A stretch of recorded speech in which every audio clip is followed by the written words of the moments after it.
पहली बात तो जरा इस पे कर लीजिए कि ये तो अब 7.5 महीना आपने मनीष सिसोदिया को रख लिया, जो जो बहुत अच्छे से चला रहे थे दिल्ली सरकार को, और आप देश का नुकसान भी तो कर रहे हैं इस तरह की झूठी बातें करके। थोड़ा इस पे प्रोसेस आप देखिए, एक इन्फोर्समेंट डायरेक्टरेट में काम कर चुके अधिकारी से मेरी परसों बातचीत हुई थी, और वो खुद भी छापा मारना जाते थे। उन्होंने कई वर्ष तक इन्फोर्समेंट डायरेक्टरेट में ये काम किया, टीम में जाते थे छापा मारने वालों की।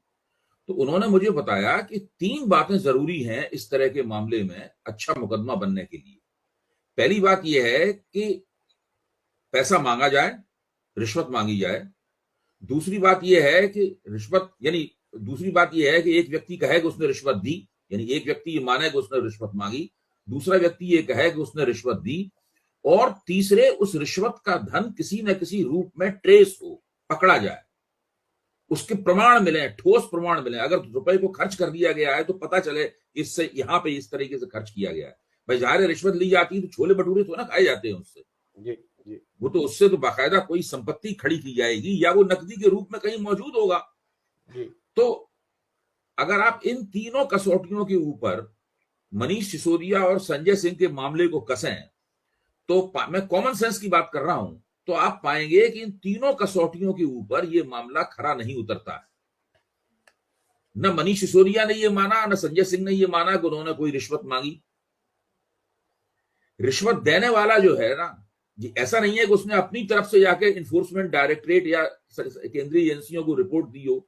सीधी बात यह है कि उनको मारा पीटा गया है, उनको वायदा माफ गवाह बनाया गया है, इसको एक बार गिरफ्तार करके छोड़ा गया है, तो उसी नरेश अरोड़ा को दोबारा गिरफ्तार किया गया है, और उनसे दिलवाए गए जबरदस्ती जो बयान उनसे निचोड़ा गया है, उस बयान के आधार पर ये मुकदमे बनाए जाते हैं और गिरफ्तारियां की गई हैं। और सबसे तीसरा और सबसे महत्वपूर्ण मसला यह है कि जिस रकम की चर्चा हो रही है, यानी जिस रकम का रिश्वत में एनफोर्समेंट डायरेक्टरेट के मुताबिक आदान प्रदान हुआ है, वो रकम कहीं है ही नहीं, उसका कोई भी प्रमाण उपलब्ध नहीं है, उसके बारे में एक चिट भी मौजूद नहीं है, एक कोई इंदराज यानी कोई एक कलम जो खाते में दिखाई पड़ रही हो वो मौजूद नहीं है, उससे किसी किस्म की कोई संपत्ति भी नहीं खरीदी गई। उसके बारे में केवल ये कह दिया गया है कि ये पार्टी के काम आई है, पार्टी ने इसका इस्तेमाल कर लिया है। दूसरा एक संदिग्ध तर्क ये दिया रहा है कि मनीष सिसोदिया इस रकम को इनडायरेक्टली इस्तेमाल करते थे, इनडायरेक्टली डील करते थे, ये बातें कही गई हैं। जाहिर है कि कोई भी अदालत जो जरा भी निष्पक्ष होगी वो इस तरह की बातों का संज्ञान लेगी और ये कहेगी कि भाई आपका केस तो बहुत कमजोर है।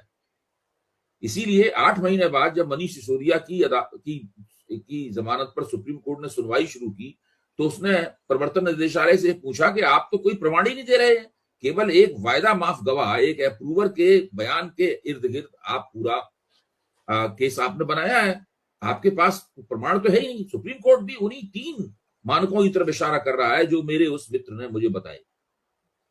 तो ना तो वो मनीष सिसोदिया के खिलाफ कोई मानक उपलब्ध है, कोई सबूत उपलब्ध है, और संजय सिंह के खिलाफ तो और भी उपलब्ध नहीं है, कुछ भी नहीं है। संजय सिंह का मामला तो और भी कमजोर है।